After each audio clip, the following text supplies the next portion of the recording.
Tracy Wells. My name is Kayla Wells. 2018, my husband transitioned from earth to glory, as people say in the church world. And I asked the Lord, did you want me to stay at the location that we was at? And the Lord said, your work here is finished. So in that process, you're waiting for an answer. You want to know how you're going to move through.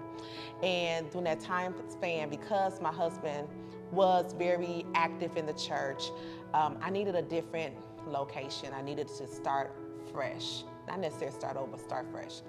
And so therefore, I was given an opportunity to move to Bloomington, Illinois. I know a lot of people think I'm from Chicago, but moved to Bloomington, Illinois. So when we went, and matter of fact, let me go back.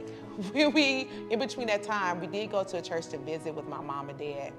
And my daughter, Carmen, wanted to get baptized. She was ready. And I said, suffer not the children to come up to the Lord. Go ahead. If you really, let's talk about what baptism looked like to you. She said it. I just want to be close to the Lord. So she got baptized. It was at an apostolic church. But I still felt the urgency to move through, to go to a different location. So we ended up in Bloomington. I asked Kaylee over here, Kaylee, don't you want to be close to the Lord? Don't you want to be baptized? And she was like, I do, but not in no pool. Mama, I just don't want that. I said, okay, I'm not going to pester her because when the time is right, the Lord's going to bring her in. One of the things I asked the Lord when he gave me my kids, is there any way that you give me kids, I will give them back to you. So, I'm like, come on, let's talk about Jesus all day long. So then we moved to Bloomington. Going through the pandemic process, we were still looking for a church home. Well, my sister was already watching Bishop Gates, but we still didn't want to necessarily join because we know we're near Indiana, we know we're near Detroit. So this wonderful lady right here gonna say, Mama, Bishop Gates just said I'd get baptized in the tub. I said, we're not doing this in these streets. And I really did say those exact words. So she was like pestering me over and over about being baptized in the tub. I'm like, this is not orthodox. I need you to fix it. So it was Pentecost Sunday, 2020. I said, Lord, if Bishop Gates said it this Sunday, I'm gonna go ahead and give in and go ahead and allow her to. Here come Bishop Gates. You could get baptized in the tub. I'm like, oh Jesus, okay, Bishop Gates. So, Mama, did you hear me? He said, I get baptized in the tub. Can I get baptized? So I said, okay, Caleb, you can get baptized. At the time, they had 2 numbers. So therefore, I called the number that was on the screen that time. It was not the 317 number, but the other number. So 248, I think. And so because of that, I called the number and they contacted me on Facebook Messenger because according to Bishop Gates, I'm not apostolic. I have an Android. So with that being said, they had to contact me on Facebook Messenger. So when they did that, I met up with Pastor Daryl Rounds.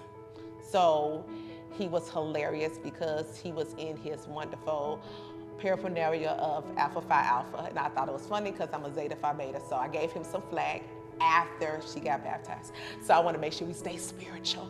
So I had the opportunity to baptize my own daughter, which is phenomenal, right? And he said the prayer blessings. And then, the next question they ask you, well, do you have a church home? I said, this is different, and different can be good. I said, no, I don't. So because I did not have a church home, we became members through the eCampus that way. All because of Kaylee. Her bishop says, you can get baptized in the tub. Well, Kaylee, see, you're the reason if that was the name of the day. That's a beautiful, beautiful story. So that was 2020. Sunday, 2020. Which is funny. Can I finish that part? Yes. I got another part to add to it because it just thought my mind.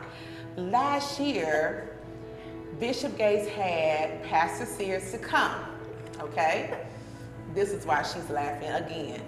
Pastor Sears came on Pentecostal Sunday, 2022.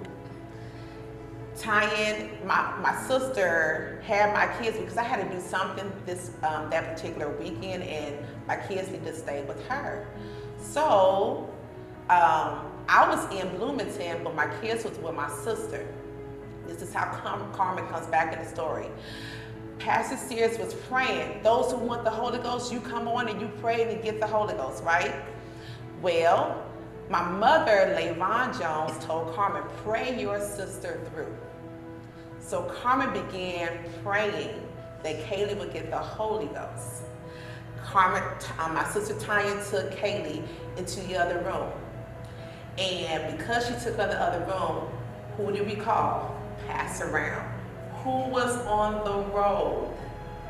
And literally because he was on the road, he worked with her in my sister's dining room as Tanya praying her through, Carmen's praying her through, and my mother praying her through. And that's the story that Bishop Gates talked about, dealing with Kaylee getting the Holy Ghost over the road. So that's that famous story, because Pastor Darrell Rounds was on the road praying and helping her to pray through to get the Holy Ghost. So all those people helped her get the Holy Ghost, and I was in their room praying over their beds that the Lord would touch her, and she got the Holy Ghost 2 years later on Pentecostal Sunday. It's fun, and I like seeing Bishop Gates preaching and different pastors that I've never met before. I would say that my driving force is staying connected to Kingdom. And I have been pulled, Bishop Gates, I'm so sorry. So many people have tried to pull me to go join the church, I ain't gonna lie to you. But I think truly my driving force to be connected is I've done so much in the church world that all I'm really focusing on, I just want Jesus. And I need somebody just to give me Jesus. I'm that type that my living room, my kitchen, my bedroom, my bathroom, anything can be used as a sanctuary. And because we are ready, the whole world had to come to that understanding that anything, wherever you located, can be used as a sanctuary. It's important that wherever you can find Jesus, stay put. I have come from the old church where Christ Temple, Bishop Bell was my original pastor. And because of that, he didn't believe in that church hopping. You stay put until the Lord released you, not when your emotion released you. And I have always felt connected in the Bible classes, in the Friday night service, in the regular service. And believe it or not, I call her mentor, but Geraldine Heath was like the third person I met here, along with Pastor B.J. Chapman. And they have kept me focused. So there are people that was like, we need to get you in the ministry. And the ministries that they really listen to, because sometimes people don't listen to you when you're talking, and I think everybody can find like, oh, you didn't hear what I said, but they really listen to where I was at. And because of that, they put me in different ministries that would keep me focused and not make me feel overwhelmed. And because of that, that's also a driving force to keep me here, because I'm still actively engaged. Bishop always say have 2.5 ministries. I believe Bishop Gates gave me 4.5. But I'm on the prayer ministry, so I answer phones when doing altar call. I'm also on the scholarship ministry, helping people to get money for schools. I'm also assist when time allowed with Sister Mika Martin for the children Bible class. I have also assist with Vivian Morgan. We was doing, the welcome and different spiritual vitamins, and just being a part of different ministries to keep me focused. But most importantly, my driving force is to stay with a church that's going to give me Jesus. I don't need all the other fanfare. Give me Jesus. And if I do feel the need that my kids need to be in a house, there are churches in the local area where I'm at that they will go in to a youth service just to participate. But they know, without a shout and doubt, that their main church is Kingdom Apostolic Ministry. We are what? Camely. If I could sum up Kingdom Apostolic in one word, it would be practical. In this day and age, we need practical teaching because, like was said earlier, that our children, millennials and those of other generations, they getting their feelings out. They getting their thoughts off about everything is not so black and white like it used to be. So we have to give our children what they need to survive and look at the Bible as practical teaching. Thus thou and hithers that's not understandable for this generation. So if you let them know that Genesis is the law order of SVU unit, that's very, that's more realistic. Like, oh yeah, it does got a lot of drama.